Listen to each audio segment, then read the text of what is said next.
Madame, Monsieur, bonsoir. Bienvenue dans ce journal à la une de l'actualité.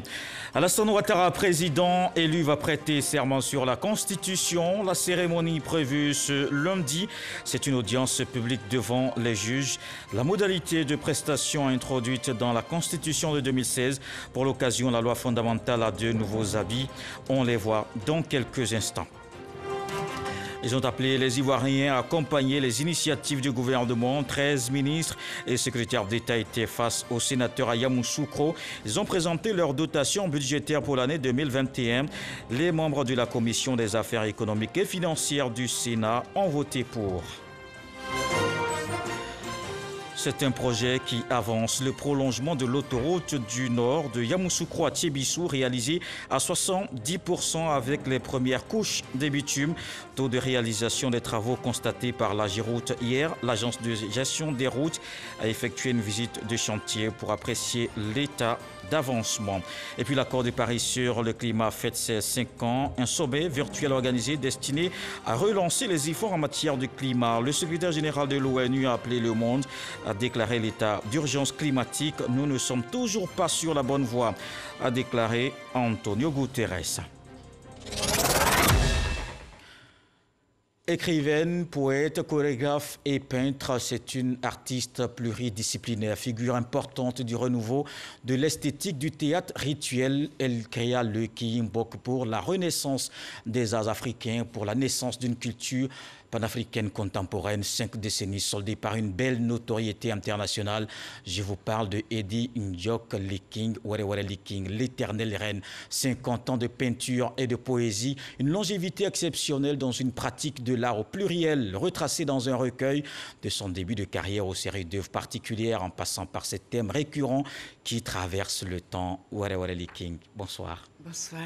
Merci d'être venu sur notre plateau, l'invité de la page Culture. 50 ans d'art dans la stature d'une artiste à la limite de la complétude avec ce grand centre d'expression culturelle que vous avez créé il y a aujourd'hui 35 ans. Dites-nous comment va le village Kiyi. Mais on se maintient dans le contexte que l'on sait, on s'accroche. D'accord, alors Were Liking, l'éternelle reine, 50 ans de peinture et de poésie. On en saura davantage précisément dans une demi-heure, le temps pour nous de faire le tour de l'actualité. Et vous restez avec nous ce lundi 14 décembre. Alassane Ouattara, président élu à l'issue de la présidentielle d'octobre, va prêter serment sur la Constitution. Le président de la République prend ainsi l'engagement face à la nation de servir le peuple qu'il a élu dans le respect de ses nouvelles attributions. Le sens de cette déclaration solennelle avec Eman Guivé. La prestation de serment devant le Conseil constitutionnel. C'était il y a 5 ans. Nous étions en 2015 et Alassane Ouattara prenait l'engagement devant le Conseil constitutionnel et la nation ivoirienne de remplir sa fonction de chef de l'État dans l'intérêt supérieur de la nation. Je jure solennellement et sur l'honneur de respecter et de défendre fidèlement la Constitution, de protéger les droits et libertés des citoyens, de remplir consciencieusement les devoirs de ma charge dans l'intérêt supérieur de la nation. Bien plus que des mots, la force d'un engagement manifeste pour tout candidat qui sort victorieux de l'élection présidentielle et qui a désormais la lourde charge de conduire les destinées de la nation, protéger les droits et libertés des citoyens, remplir consciencieusement les devoirs à sa charge, avec une phrase qui boucle la boucle. Que le peuple me retire sa confiance et que je subisse la rigueur des lois si je trahis mon serment. Une forme d'épée de Damoclès qui pèse sur ce serment, comme pour rappeler aux nouveaux pensionnaires du palais présidentiel que les responsabilités liées à l'exercice de sa fonction ne seront pas sans conséquences s'il venait à faillir. La prestation de serment, définie comme une promesse avant l'accomplissement d'un acte, marque l'engagement de celui qui s'y prête à se dépouiller de ses propres intérêts pour se mettre au service de ceux qui ont porté en lui leur confiance. L'incontournable exercice, régi par la disposition de l'article 39 de la Constitution ivoirienne, est l'un des saints sacrements de la République qui consacre la légitimité du nouveau chef de l'État. Et selon le président du Conseil constitutionnel, la prestation de serment du président de la République n'est pas une investiture. Elle a une audience publique devant les juges. La modalité de prestation a été introduite dans la Constitution de 2016. Pour l'occasion, la loi fondamentale qui devient l'élément central de la cérémonie s'est vêtue de nouveaux habits. L'habillage, la mise en page, la couverture assortie d'or. Un nouveau format bien pensé par des experts ivoiriens. Des détails avec Gabriel Zani. Il convient désormais d'appeler cet ouvrage la Constitution présidentielle, car sur lui sera posée la main gauche du président élu pendant que sa main droite sera levée lorsqu'il lira le serment le lundi 14 décembre. Ces nouveaux habits, la Constitution du 8 novembre 2016 les doit au Conseil constitutionnel. Voici les constitutions avec lesquelles nous travaillons habituellement. Compte tenu de l'importance de la cérémonie et du prestige même de la fonction présidentielle, il est apparu nécessaire aux yeux du Conseil constitutionnel de faire éditer une constitution à la hauteur de l'événement et qui servirait à la prestation de serment du président de la République. À tout seigneur, tout honneur donc, la prestation de serment du président de la République doit conserver son prestige et la forme de la loi fondamentale doit aller avec. Ceci est une première dans l'histoire de la prestation de serment du président de la République en Côte d'Ivoire. La prestation de serment du président de la République est intervenue en Côte d'Ivoire à partir de la constitution de la Deuxième République, c'est-à-dire la constitution du 1er août 2000. C'est cette constitution qui a indiqué qu'avant d'entrer en fonction, le président de la République élu doit prêter serment devant le Conseil constitutionnel. C'est ainsi que le président Laurent Gbagbo a prêté serment et le président Ouattara également a prêté serment. Mais cette constitution de la Deuxième République n'indiquait pas la forme de la prestation de serment du président de la République. C'est la constitution de 8 novembre 2016 qui a donné une forme à la prestation de serment du président de la République en précisant que le président de la République élu prête serment sur la Constitution devant le Conseil constitutionnel réuni en audience solennelle. Si l'histoire de la prestation de serment du président de la République a traversé le temps, celle de ce nouveau format de la Constitution date seulement de quelques semaines. Reproduction intégrale des textes au caractère bien gravé, originalité introduite pour faciliter la lecture, arceaux dorés, coffrets cuits, couleur rouge, le tout sous forme de classeur. C'est le produit d'entreprises locales ivoiriennes. Pour le marquage de l'or, une autre expertise nationale a été sollicitée. C'est dans cet atelier de bijouterie que les nouveaux habits de la Constitution de 2016 ont été conçus. Il n'a pas été vraiment facile parce que c'est un travail de conception. Il fallait vraiment aller étape par étape, passer d'abord à la résine, une maquette en caoutchouc, après les impressions 3D, ensuite il y a eu la coulée. On a déjà procédé à un désassemblage même de ce que vous voyez là. On l'a mis en 3 morceaux pour pouvoir effectivement le nettoyer correctement et puis procéder vraiment à l'assemblage après via la soudure au laser. La mention, la Constitution réalisée au laser sur une plaque d'or. La Constitution séparée d'or. Nous ne travaillons que l'or ici. C'est fait vraiment en or pur 18 carats. Que ce soit l'armoirie, que ce soit les écritures, tout a été vraiment fait en or, quoi. Avec cet ouvrage prestigieux, la Constitution devient l'élément central de la première prestation de serment du président élu de la Troisième République. Ce sera la Constitution des présidents de la République. Sous d'autres cieux, on voit que c'est la Bible qui sert à recevoir le serment, ou bien c'est le Coran. Mais chez nous, un État laïque, nous avons décidé de faire une constitution un peu particulière qui servira à recevoir le serment du président de la République. Mais c'est exactement la même constitution que celle que tout le monde connaît et qui nous sert d'instrument de travail. D'ailleurs, même pour être sûr que c'est sur la constitution que le président de la République a prêté serment, nous avons pris la précaution de ranger à la fin le journal officiel dans lequel la Constitution a été officiellement publiée et promulguée. De telle sorte que si dans la réédition du format spécial, il manque quelque part une virgule, la présence du journal officiel compense cette lacune. Alassane Ouattara, le président élu, lira cet écriteau spécialement conçu pour la circonstance. Il sera tenu par un huissier. Le secrétaire général du Conseil constitutionnel fera office de greffier en chef. C'est lui qui signera le procès verbal avec le président du Conseil constitutionnel de l'audience de la prestation de serment du président de la République.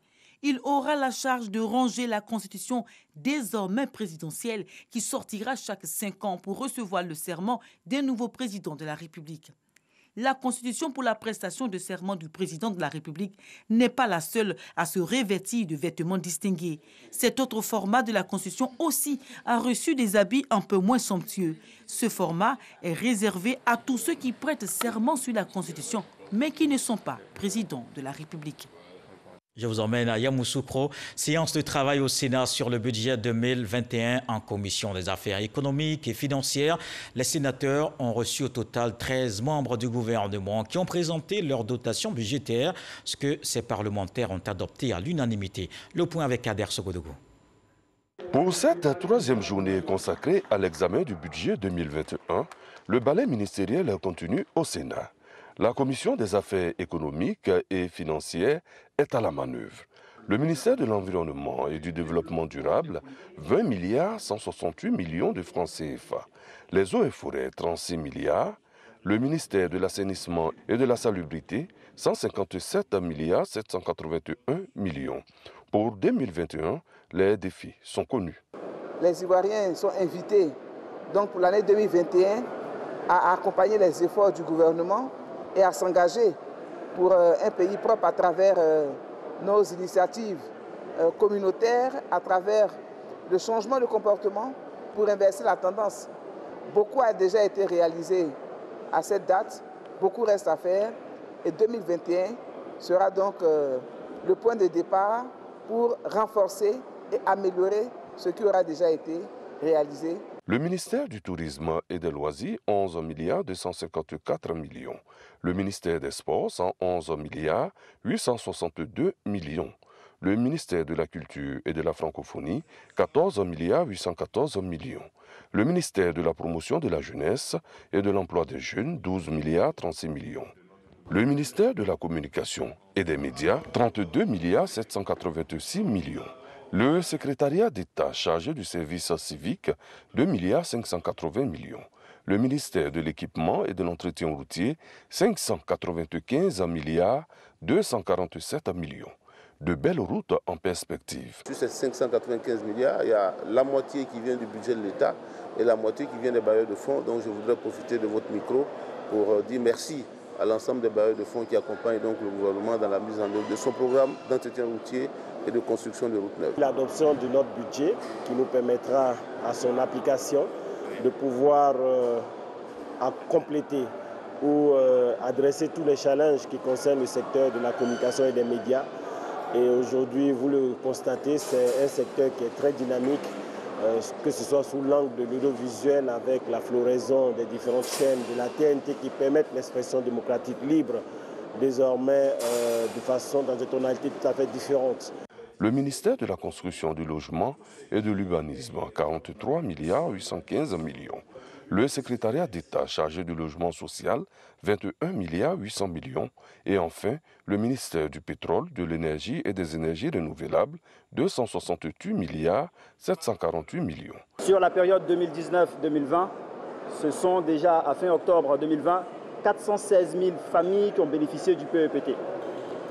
Dans le cadre de ce budget 2021, nous allons poursuivre dans cette lancée et faire en sorte qu'au moins 200 000 familles par an additionnelles aient encore accès au PEPT. Pour veiller à ce que les populations ivoiriennes puissent avoir accès à une énergie en quantité suffisante, de qualité et à moindre coût. Depuis 2018 à aujourd'hui, nous avons déjà 5 centres de services civiques qui sont ouverts et nous projetons ouvrir encore 5 autres centres de services civiques pour prendre en compte les jeunes qui sont en situation de vulnérabilité et qui aujourd'hui vont bénéficier de cette seconde chance pour pouvoir intégrer la vie sociale. Ces budgets prennent en compte les salaires, les investissements, les biens et services. Et voici un bien pour tous. Le prolongement de l'autoroute du Nord de Yamoussoukro à Tiébissou. Les travaux réalisés à 70% avec les premières couches de bitume. l'Ageroute a effectué une visite de chantier pour apprécier l'état d'avancement et la qualité des équipements. La délégation s'est aussi intéressée à la voirie rénovée dans la capitale politique. Léon Brou. Prolongement de l'autoroute du Nord de Yamoussoukro à Tiébissou. Les ouvrages d'art et les couches de fondation entièrement réalisés le long des 37 km avec par endroit la première couche de bitume. Plus de 70%, le taux global de réalisation des travaux. S'en félicite l'Ageroute venu s'assurer de la qualité des dits travaux et de l'aptitude de l'entreprise à tenir les nouveaux délais de livraison de l'équipement. 70% de réalisation, je pense que c'est un bon score déjà. La société, bravo, mais nous l'encourageons quand même à continuer parce que nous avons besoin de cette route. C'est vrai que nous avons eu quelques difficultés avec l'entreprise qui n'était pas outillée pour aller à la cadence souhaitée. Et avec l'appui multiforme que nous avons apporté, les différentes couches ont été mises en place avec les épaisseurs conséquentes. Donc, d'ici la fin de l'année 2021, vous aurez l'autoroute jusqu'à Boaké. Cet espoir, au regard de la place de l'autoroute dans le transport et les échanges commerciaux, mais aussi pour l'importance de l'investissement sur le tronçon Yamoussoukro-Tiébissou. Environ 80 milliards contre 33 milliards de francs CFA pour renforcer et réhabiliter la voirie urbaine de Yamoussoukro. Les 50 km de route neuve issus de cette première phase du projet ont été aussi visités. Cette année, on a réceptionné plus de 138 km de route. Au niveau de la réhabilitation, c'est également des chiffres similaires. Aujourd'hui, on a plus de 7500 km de route bitumée. En 2021, nous allons relancer tous nos chantiers pour couvrir l'ensemble du territoire, mais surtout donner les opportunités de créer des richesses dans toutes les régions. Le programme d'entretien routier va s'intensifier avec un programme orienté vers les zones de production. Cette visite de chantier, après le dernier conseil d'administration de l'Ageroute, au menu, budget et plan d'action 2021 avec en ligne de mire la qualité des infrastructures. Raison de cette visite d'encouragement à la première promotion des techniciens supérieurs spécialisés du centre de formation en technique routière, une école de perfectionnement de l'Ageroute au sein de l'Institut national polytechnique Houphouët-Boigny. En santé, ce samedi 12 décembre, il s'est tenu au plateau la célébration officielle de la Journée nationale des aides-soignants. Le ministère de la Santé salue le travail accompli par ces acteurs du système sanitaire, surtout en cette période de crise sanitaire marquée par la Covid-19. Une autre rencontre, la pratique du contrôle interne et du management des risques. Le ministère de l'Assainissement sensibilise les membres du cabinet et les responsables de ce département. La mise en œuvre de cet outil de gestion qu'on voit avec Grace Kando. L'implémentation du contrôle interne et du management des risques dans les services du ministère de l'Assainissement et de la Salubrité. Un sujet au cœur d'une rencontre pour la mise en place et l'animation effective et réussie du contrôle interne, des recommandations sont faites. L'adoption des fiches de description de poste, la contractualisation intégrale et l'adoption d'un code d'éthique spécifique au ministère et sa mise en œuvre, et autant d'éléments qui vont permettre de favoriser l'atteinte des objectifs du ministère. Déjà, le ministère avait pris plusieurs dispositions pour mettre en place de bonnes pratiques qui vont faciliter justement l'exercice de ce contrôle.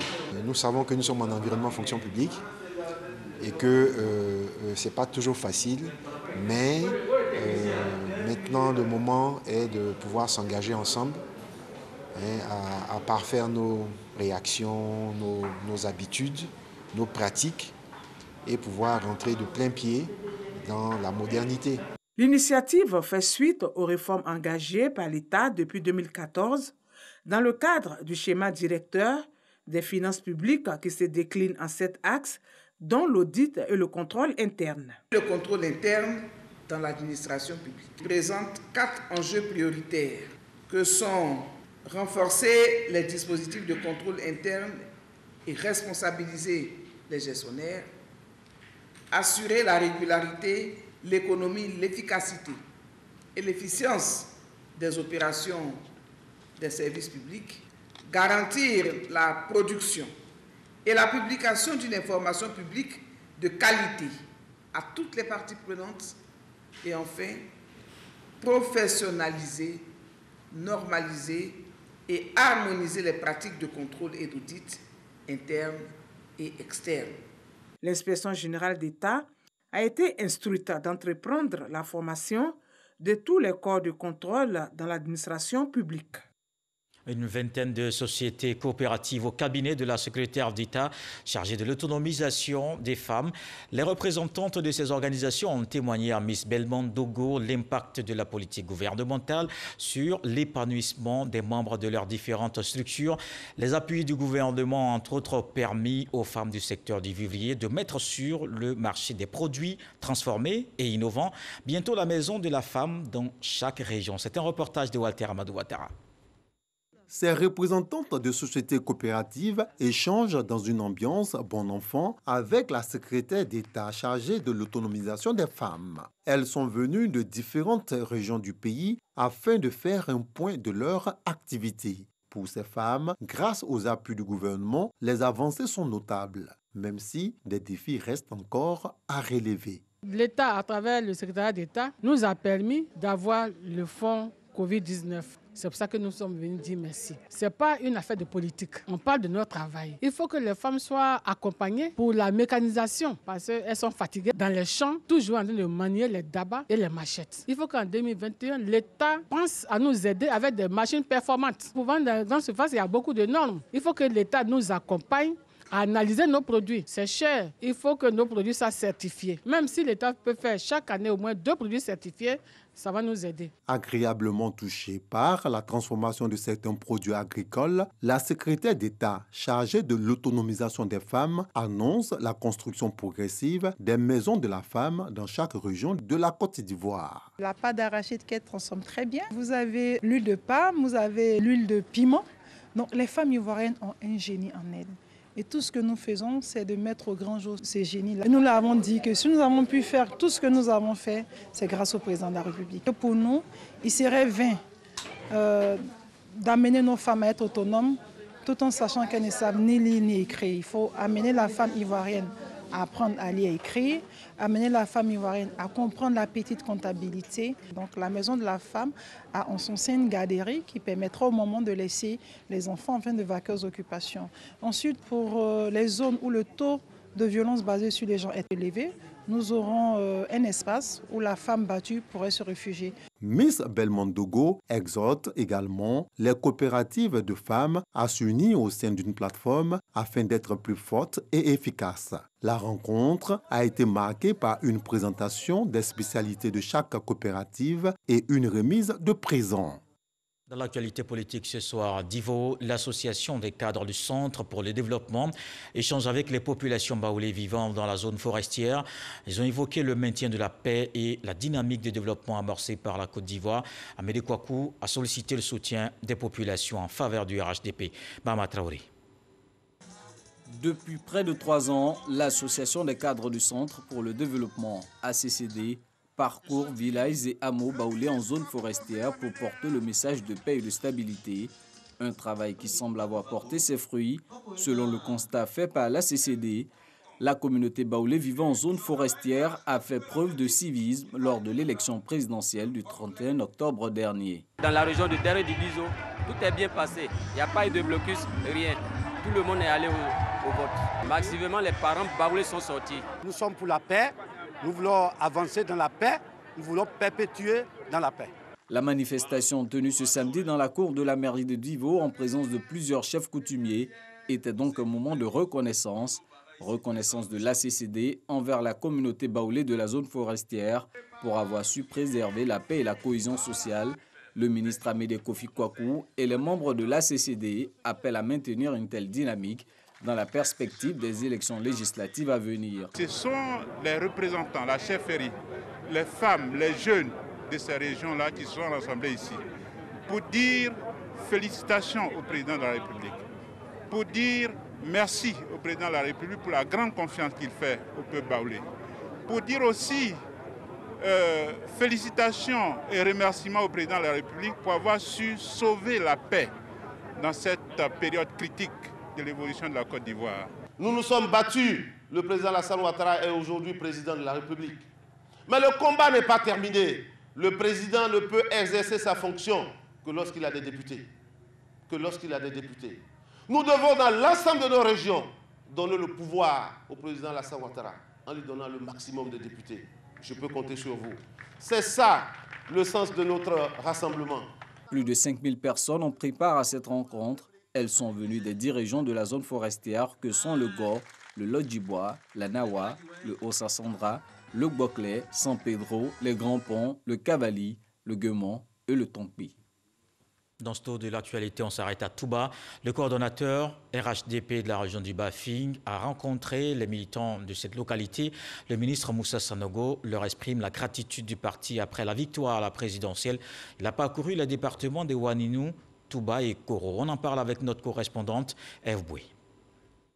93,24% de taux de participation et 98,28% des suffrages en faveur du président Alassane Ouattara. C'est le score fait par le Bafing lors du scrutin présidentiel du 31 octobre dernier. L'heure est donc au bilan et à la reconnaissance. C'est le sens de la tournée entreprise par le ministre Moussa Sanogo, coordonnateur régional RHDP du Bafing et directeur de campagne.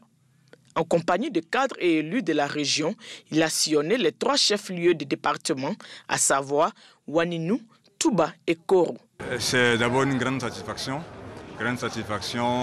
d'abord de constater que les élections se sont passées ici plutôt dans le calme, que nonobstant les diverses communautés qui peuplent la région, il y a eu une entente parfaite et que cette entente-là perdu, aussi remercier aussi les populations pour les choix qui ont été portés, les suffrages qui ont été exprimés en faveur de notre candidat, le président Alassane Ouattara. Le ministre a saisi l'occasion pour annoncer aux populations que le développement initié par le président Alassane Ouattara va s'accroître dans tous les domaines. Le Bafing, comme d'ailleurs toute la Côte d'Ivoire, doit s'attendre à une accélération de tout ce que nous avons réalisé au cours de ces dernières années. Et ça, donc ça veut dire davantage le renforcement de la sécurité, davantage de routes, d'écoles, de châteaux d'eau. Ça veut dire aussi que nous travaillons au développement équilibré du territoire, à avoir une administration performante. C'est vraiment tout ça qui va constituer le travail du gouvernement pour les années à venir. Les habitants du Bafing promettent maintenir le climat de paix qui a toujours prévalu dans leur localité afin de bénéficier davantage des fruits de la croissance économique. Dans le reste de l'actualité, l'accord de Paris sur le climat fête ses 5 ans. Le 12 décembre 2015, 195 pays ont adopté le premier traité international visant à réduire les émissions mondiales de gaz à effet de serre. Un objectif de limiter le réchauffement climatique nettement en dessous de 2 degrés. Les signataires doivent soumettre d'ici fin 2020 une révision de leurs engagements, mais seulement une vingtaine de pays représentant moins de 5% des émissions mondiales l'ont déjà fait. Un sommet virtuel organisé destiné à relancer les efforts en matière de climat. Ouvrant la rencontre, le secrétaire général de l'ONU a appelé le monde à déclarer l'état d'urgence climatique. Nous ne sommes toujours pas sur la bonne voie, a déclaré Antonio Guterres. C'est l'heure de votre rendez-vous du samedi soir, la page culture.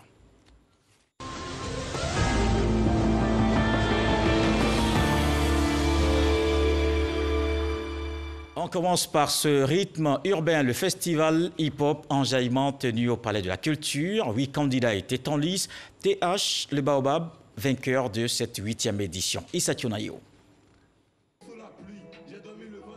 Palais de la Culture de Trincheville, 8e édition du festival hip-hop Enjaillement. TH, le Baobab, sort lauréat du concours après avoir séduit le jury par sa présence scénique, la vivacité de ses textes et la puissance de ce message. L'avenir d'une nation repose sur la jeunesse. Nous devons à nos enfants une vie de paix sans violence, être éduqués, remplis d'amour et d'affection à nos parents. J'ai mis tout dans la main de Dieu, c'était difficile. En 8e de finale, être premier, quart de finale, aller jusqu'à 8e, demi-finale, devenir 2e et puis la finale encore devenir premier avec ses conseils, c'est déjà bon. Initié par Nash, le festival hip-hop Enjaillement permet aux jeunes talents de montrer leur savoir-faire dans ce style musical. Selon l'initiatrice, le festival est une alternative pour ces jeunes de fuir l'oisiveté. Les objectifs, c'est déjà avoir une plateforme pour le hip-hop, donner de la voix aux jeunes, permettre à ces jeunes-là de s'épanouir à travers le festival et de s'exprimer. Quand les gens ne sont pas occupés, quand les jeunes ne font rien, ils sont là comme ça, ils sont obligés de faire n'importe quoi. Ils vont se donner à n'importe quoi. Donc, il faut les occuper, mais sainement. Le lauréat de cette 8e édition, en plus des 500 000 francs CFA reçus des organisateurs, bénéficiera d'un billet d'avion pour aller représenter la Côte d'Ivoire à un festival hip-hop au Mali. Une grande figure de l'art africain sur notre plateau, c'est l'invité de la page culture, Wale King. Rebonsoir et on vous retrouve avec beaucoup de plaisir à cette page culture. C'est en 1968 que vous écrivez la première chanson et c'est en langue bassa. Et bien avant, on va le dire, la carrière commence parce que vous êtes initié à cette belle culture du Cameroun. Est-ce qu'on peut dire que Wale King était prédestiné à l'art? Oui, je pense. Mais c'est surtout les rencontres. Les rencontres sont très importantes dans la vie. Il y a des gens que vous rencontrez et qui voient mieux que vous-même ce dont vous êtes capable, alors même que vous n'êtes pas encore conscient. Vous avez été initié par votre grand-mère, c'était quoi? À la chanson, à la poésie, à l'écriture, c'était... Ma grand-mère était une chanteuse du mbé. Le mbé, c'est le chant des genèses. C'est chanté par les femmes. Elles chantent l'origine des événements, pas les événements eux-mêmes, mais leur cause. D'accord, alors on va continuer l'interview et ce qui a d'ailleurs valu cette belle carrière qu'on connaît. Vous avez une bibliographie très riche et la dernière œuvre qu'on va regarder tout à l'heure, c'est Wale King, l'éternelle reine, 50 ans de peinture et de poésie. C'est Franck Quadio qui nous en parle, on regarde et on se retrouve juste après. Dans le macrocosme culturel ivoirien, son nom fait office de référence. Wale King Nyepo, elle constitue à elle seule un panel d'expériences, littérature, art plastique et art du spectacle, stylisme, mais sa dernière proposition littéraire va s'attarder sur deux de ses principales inclinaisons, la poésie qu'elle débute dans les années 60 et la peinture. Un catalogue alors, Wale King, l'éternelle reine, 50 ans de peinture et de poésie. À l'entame, son premier texte, écrit en 1968 et en épilogue, un poème « Je peux », sur la force de la volonté, écrit le 25 juin 2019. Des textes poétiques saupoudrés d'images picturales colorées et plaqués à propos sur le papier glacé. 349 pages d'aventures littéraires, mais pas de quoi s'ennuyer, tant l'artiste passe allègrement du texte à l'image sans artifice, avec toujours l'illustration juste. 50 ans de poésie et de peinture, c'est aussi des témoignages et, comme l'exige le savoir-vivre africain, des hommages et des mots de remerciement envers ceux qui ont, durant son parcours, contribué à ce partage du savoir. Le partage, justement, à la réalité, c'est le sens de la démarche de Wale à travers la trentaine de productions littéraires qui jalonnent son parcours. Elle qui, du 7 au 9 avril dernier, a été l'épicentre d'un colloque sur son activisme artistique. Wale King Nyepo est membre de l'ASCAD, l'Académie des sciences, des arts et des cultures d'Afrique et des diasporas africaines. À la lecture de ce recueil de peinture et de poésie, on note tout de suite la quasi-présence de la femme. Pourquoi a-t-elle cette place prépondérante dans cet ouvrage? Oh, mais je suppose que c'est parce que je suis une femme. Mais ce n'est pas vraiment ça, parce qu'il y a des hommes qui consacrent leur œuvre aux femmes et des femmes qui consacrent leur œuvre aux hommes. Mais c'est juste que, mettons que je trouve que la femme a beaucoup de responsabilités. Et surtout, nous, en Afrique, les femmes africaines sont vraiment exceptionnelles et je pense qu'elles méritent qu'on se penche sur davantage les aspects de leur vie. Et pour illustrer justement ce que nous venons de dire, il y a cette image de la mère polycéphale à la page 12 avec un texte poétique. Vous parlez même de l'immortalité de la femme. Pourquoi vous avez cette tendance à la déifier? Parce que quand on a l'approche judéo-chrétienne de la divinité, je pense que c'est un peu compliqué. Il faut, il faut penser que Dieu puisse être plutôt une femme, parce qu'il n'y a que les femmes pour avoir autant de patience et autant du don de leur propre vie à la vie en général et à la vie qu'elles portent. Est-ce qu'aujourd'hui, la condition de la femme n'a pas évolué, selon vous? Est-ce que c'est ce que vous êtes en train de nous dire? Si. Ça évolue, Dieu merci. Ça évolue. Le plus important, c'est que la femme elle-même évolue dans la manière de se percevoir. C'est le plus important pour moi. Et dans l'exercice de cet art pluriel, les Kingpin et dit le noir, une affirmation de son identité, est-ce que cela affirme également votre engagement pour le panafricanisme? Oui, mon souhait est vraiment qu'il y ait une grande Afrique qui soit plus forte, qui soit plus viable pour sa jeunesse et pour ses créateurs. Et vous n'avez pas manqué d'évoquer, en tout cas dans cet ouvrage, toutes les crises ivoiriennes. Vous êtes allé même à chercher ses origines dans les années du miracle ivoirien, les crises de 90, 95, 99, etc. Et il y a 17 tableaux que vous avez consacrés à la situation ivoirienne, peut-être pour dire, mesdames, messieurs, ça suffit avec les conflits en Côte d'Ivoire? Oui, je crois que c'est ça.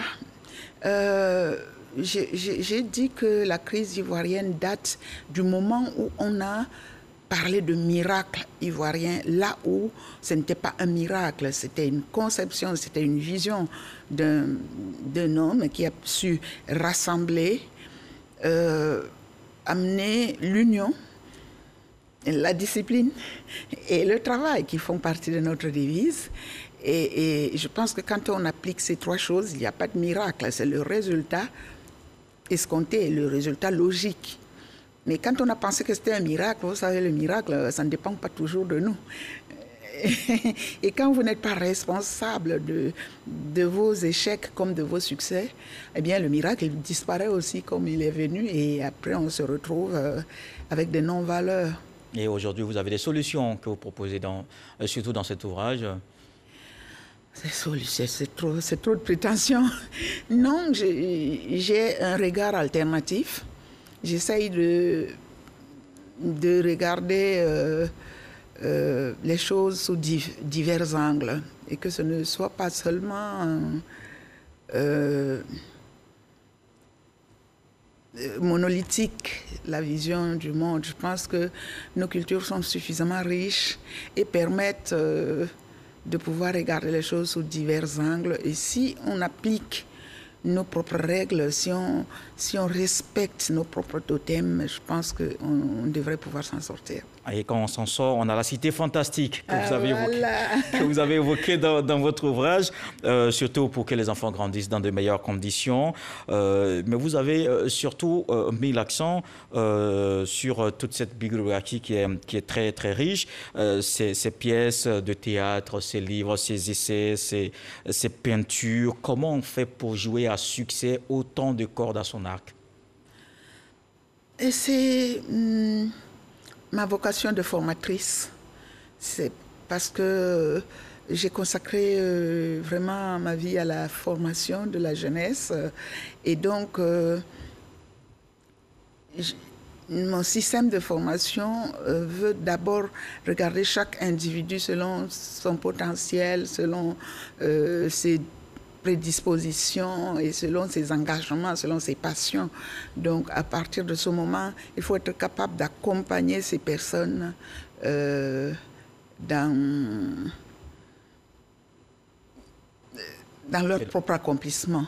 Donc, je pense que ça m'a obligée à essayer de me donner les moyens d'accompagner les jeunes qui se sont confiés à moi. Alors, il y a cette dernière question. Que retenir comme enseignement de cette longévité artistique que Walla Walla King a? J'imagine qu'il y a plusieurs personnes qui veulent avoir cette riche carrière. Ah, mais je pense que c'est vraiment... Je ne sais pas pourquoi, mais je reviens tout le temps à cela. Tout est dans notre... Nous avons une très belle devise. Nous avons un très bel hymne. Si on s'accroche à nos valeurs, je pense que vraiment on devrait pouvoir s'en sortir autant que possible.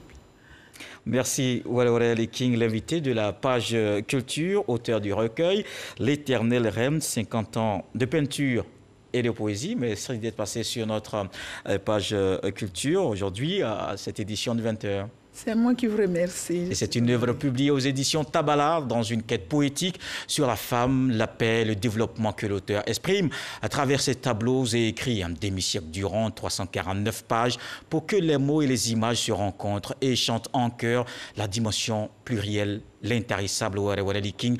Je vous invite juste à la lecture pour que la reine reste éternelle. Wale King qui dit dans cet ouvrage que chacun s'abstienne toute cotisation aux tontines de la haine pour que fredonne ensemble la mélodie de l'amour. Dieu le voulant, on se retrouve demain. Merci.